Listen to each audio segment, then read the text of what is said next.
My parents gave my brother my $100K inheritance, then asked for a loan. I was sitting in my car outside the bank when I got the call that would change everything.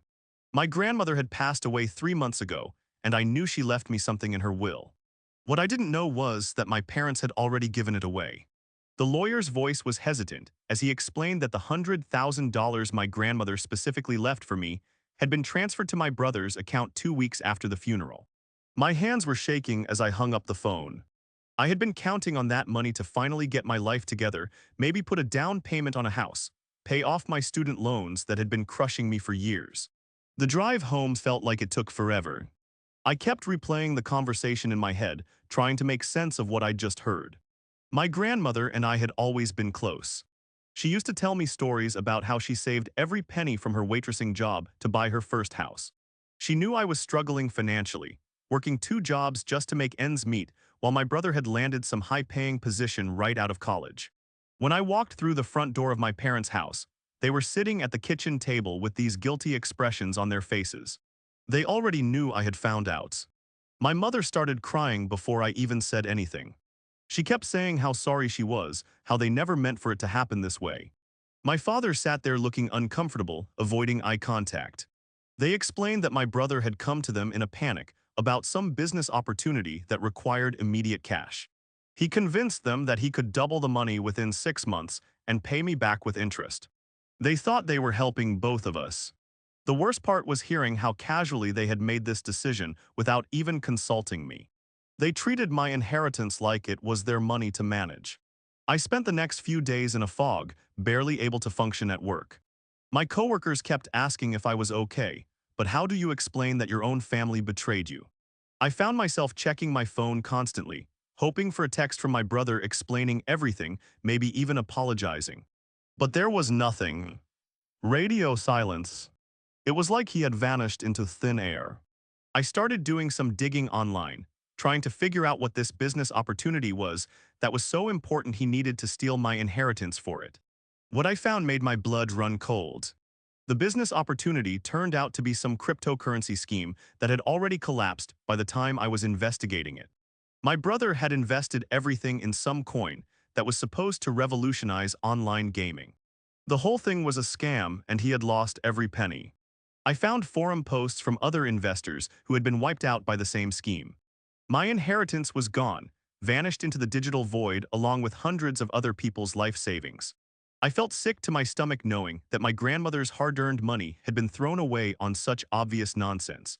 When I confronted my parents with what I had discovered, they broke down completely. My mother couldn't stop apologizing, saying she had no idea about the cryptocurrency thing. My father just kept shaking his head, muttering about how they had been trying to help. But their apologies felt hollow. They had made a decision that affected my entire future without even thinking to ask me first. I told them I needed space to figure out what to do next. The trust between us was completely shattered. I couldn't even look at them without feeling this overwhelming sense of betrayal.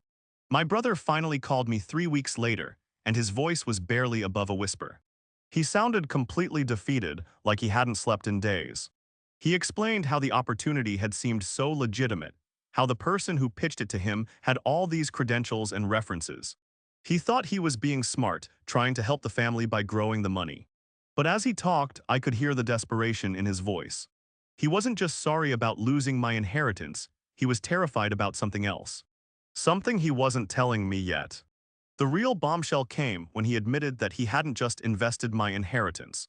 He had taken out loans against his own house, maxed out credit cards, and borrowed money from some very dangerous people to invest even more in the scheme. He was in debt for over $300,000, and some of the people he owed money to were starting to make threats. He was scared for his safety and his family's safety. The inheritance was just the tip of the iceberg. He had gambled everything on this scam and lost spectacularly. I should have felt sorry for him, but all I felt was anger. How could he be so reckless with money that wasn't even his? My grandmother had worked her entire life to save that money, and he had thrown it away like it was nothing. I told him I couldn't help him, that he had made his bed and now he had to lie in it. The conversation ended with him begging me not to tell anyone about the threats he was receiving. He was ashamed and scared, but I was too hurt to care about his problems. 2 months passed and I tried to move on with my life. I picked up a third job on weekends, trying to save up enough money to eventually achieve the goals I had planned to reach with my inheritance. It was exhausting, but it kept me busy enough not to think about what had happened. I avoided family gatherings and stopped returning my parents' calls. I needed to focus on rebuilding my life from scratch. The anger was still there, burning in my chest every time I thought about what they had done to me. Everything changed when my cousin reached out to me through social media. She had heard rumors about what happened and wanted to get my side of the story. As we talked, she mentioned something that made me stop in my tracks. She said my brother had been asking relatives for money, claiming it was for a medical emergency in the family. He was essentially scamming our own relatives using lies about fake medical bills.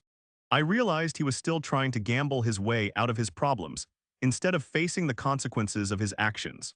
I decided to do some more investigating, and what I found was even worse than I had imagined.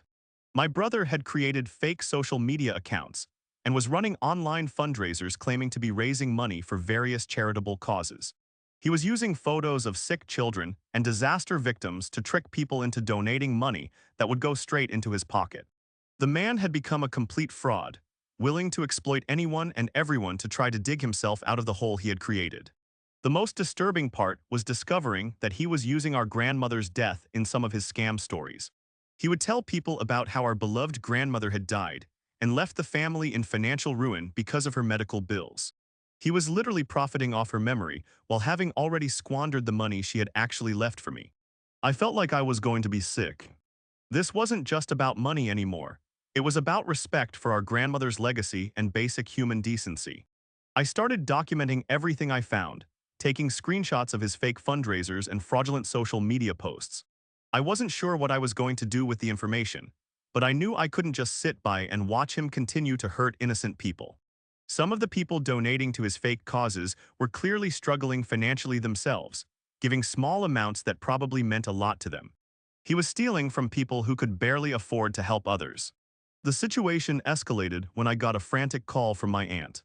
She had lent my brother $15,000 after he told her about a fake family emergency. Now she was worried because he had stopped returning her calls, and she needed the money back for her own medical expenses. She was a widow living on a fixed income, and that money represented a significant portion of her savings. I realized I had to do something to stop him before he destroyed more lives. I decided to confront him one final time, but this time I wasn't going alone.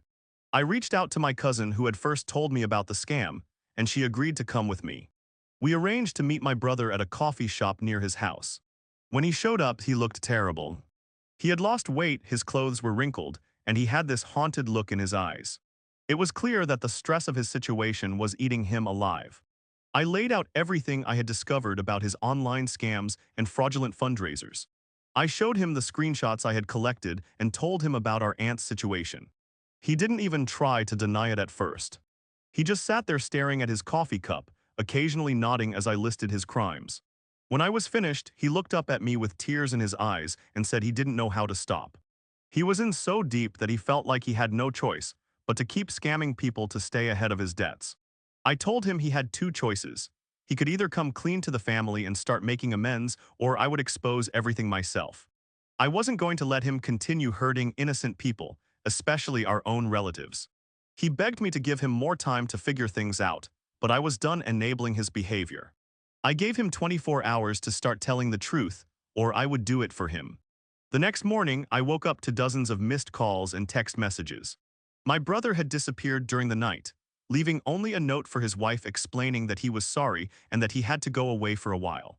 His wife was hysterical, calling everyone in the family trying to figure out what had happened. She had no idea about any of his financial problems or scams. To her, he had just vanished without explanation.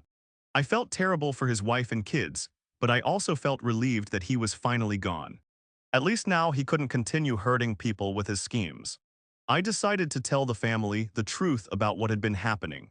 It was one of the hardest conversations I'd ever had, but everyone deserved to know what kind of person he had become. Some relatives were shocked, others were angry, and a few admitted they had suspected something was wrong for months. My parents were devastated when they learned the full extent of what my brother had done. They finally understood that their decision to give him my inheritance had enabled him to spiral completely out of control. They kept apologizing and saying they should have known better. My mother suggested that maybe they could sell their house to pay back some of the people he had scammed. I appreciated the gesture, but I told them that wouldn't solve anything. The damage was already done. 3 months later, I got a call from a police detective. My brother had been arrested in another state for running a fake charity scam. Apparently, he had been living in his car and continuing to defraud people online. The detective wanted to know if I had any information about his previous activities. I told him everything I knew and provided all the evidence I had collected. It felt strange turning in my own brother, but I knew it was the right thing to do. The legal proceedings dragged on for months. My brother eventually pleaded guilty to multiple counts of fraud and was sentenced to 3 years in prison. His wife filed for divorce and moved back in with her parents. The kids were too young to understand what was happening, but I knew this would affect them for the rest of their lives. I felt sorry for them. They were innocent victims in all of this. My parents never got over the guilt of what they had done. They aged rapidly over the following year, and I could see the weight of their decision crushing them every time we spoke. They had been trying to help their son, but instead they had enabled him to destroy multiple lives. My mother started seeing a counselor to deal with her depression, and my father became withdrawn and quiet. Family gatherings were never the same after that. I eventually started to rebuild my relationship with my parents, but it was never quite the same. The trust had been broken, and some things can't be repaired. They tried to make amends by helping me financially in small ways, but it wasn't really about the money anymore. It was about the principle of what they had done and how they had disregarded my feelings and rights in the process. The most unexpected twist came 18 months later when I received a letter in the mail. It was from my brother writing from prison. He had been thinking about everything that had happened and wanted to make amends. He had discovered that the scammer who had initially tricked him was part of a larger operation that had defrauded hundreds of people. He was working with federal investigators to help them track down the entire network. In his letter, he explained that he had been keeping detailed records of all his conversations with the scammer, including email exchanges and phone records. The information he provided helped the FBI arrest several people involved in the cryptocurrency scheme. Some of the stolen money was actually recovered and returned to victims. It wasn't much, but it was something. He said knowing that he was helping other people get their money back was the only thing that helped him sleep at night. The letter also contained information about a civil lawsuit that had been filed against the scammers. Apparently, I was eligible to join the lawsuit as a victim, since my inheritance had been part of the stolen funds. It was a long shot, but there was a possibility I might recover some of the money my grandmother had left me. The lawyers handling the case said it could take years to resolve, but they were optimistic about the outcome. I wasn't sure how to feel about my brother's attempts to make amends. Part of me appreciated that he was finally trying to do the right thing, but another part of me felt like it was too little, too late. The damage to our family had already been done. His children were growing up without their father, his wife was struggling to make ends meet as a single mother, and my parents were still dealing with the emotional fallout of their decision. 6 months later, I received a check for $28,000 from the lawsuit settlement. It wasn't the full amount of my inheritance, but it was more than I had expected to see again. I used some of it to pay off my student loans and put the rest into savings. It felt strange finally having some of my grandmother's money, but also bittersweet knowing everything that had happened to get it back. My brother was released from prison after serving 2 years of his sentence. He moved to a different state and started working at a construction company. He sent me a letter apologizing again and asking if we could ever have a relationship again. I wasn't ready to forgive him completely, but I also didn't want to carry around anger for the rest of my life. I wrote back telling him that I hoped he had learned from his mistakes and that I wished him well, but that I needed more time before I could consider rebuilding our relationship. The whole experience changed me in ways I never expected. I became much more careful about money and much more skeptical of get-rich-quick schemes. I also learned that family relationships are more fragile than I had realized. People you trust completely can make decisions that devastate your life, often while thinking they're helping you. I started keeping my financial information more private and became more independent in my decision-making. My parents and I eventually found a new normal in our relationship. We still saw each other regularly, but there was always this underlying tension about what had happened. They would occasionally bring up the inheritance situation, usually to apologize again or to ask if there was anything they could do to make up for it. I would always tell them that we needed to move forward and focus on the present, but the past was always there between us. 3 years after the whole mess started, I finally felt like I was getting my life back on track. I had saved enough money to put a down payment on a small house, something I had originally planned to do with my inheritance. It took much longer than expected, but I had accomplished it through my own hard work. In some ways, that made it even more meaningful than if I had just used my grandmother's money. The most surprising development came when I received a phone call from my brother's ex-wife. She had been trying to rebuild her life as a single mother and had started a small business selling handmade crafts online. She wanted to pay me back some of the money that had been stolen from my inheritance. She said she felt responsible even though she had no idea what her husband was doing at the time. I was touched by her gesture, but I told her she didn't owe me anything. She had been a victim too. Looking back on everything that happened, I realized that the loss of my inheritance was just the beginning of a much larger story about family, trust, and the consequences of our choices.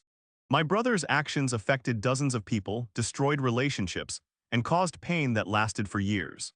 The money was important, but the emotional damage was much more significant and long-lasting. Today, I maintain a cordial but distant relationship with my brother. We exchange holiday cards and occasional emails, but we're not close like we used to be. He's apparently doing well in his new life, working steady jobs and staying out of trouble. He's also trying to rebuild his relationship with his children, though that's been a slow process. I hope he's genuinely learned from his mistakes and won't repeat them. My parents are still dealing with the consequences of their decision to give away my inheritance. They've become much more cautious about money and family matters. They always ask for my opinion before making any major decisions, something they never did before. I appreciate that they're trying to include me more, but sometimes I wish they would just trust their own judgment instead of second-guessing everything. The experience taught me that some mistakes can't be undone, no matter how much you want to make amends. You can apologize, you can try to make things right, but some damage is permanent. The best you can do is learn from what happened and try to make better choices going forward. I've tried to apply that lesson to my own life, being more thoughtful about my decisions and considering how they might affect other people. I sometimes wonder what my grandmother would think about everything that happened to her money. She was a practical woman who believed in hard work and saving for the future. I think she would be disappointed that her gift caused so much pain and division in the family. But I also think she would be proud that I eventually got my life together without relying on her inheritance. She always said that the most important thing was learning to stand on your own 2 feet. The whole situation also made me more appreciative of the people in my life who proved they could be trusted. My cousin who helped me investigate my brother's scams, my aunt who shared her own experience of being defrauded, and even some of my friends who supported me through the difficult time. I learned that family isn't just about blood relations, it's about the people who stand by you when things get tough. Now, when people ask me about the situation, I try to focus on what I learned rather than dwelling on what I lost. I tell them that money can be replaced, but trust is much harder to rebuild. I also warn them to be careful about family financial decisions and to always think about how their choices might affect other people. It's a lesson I learned the hard way, but one that I'll never forget. The final chapter of this story is still being written. My brother continues to work on rebuilding his life. My parents are still dealing with their guilt, and I'm focused on moving forward with my own goals and dreams. The inheritance money is mostly gone, but the lessons I learned from losing it will stay with me forever. Sometimes the most valuable things we receive aren't the ones we originally expected.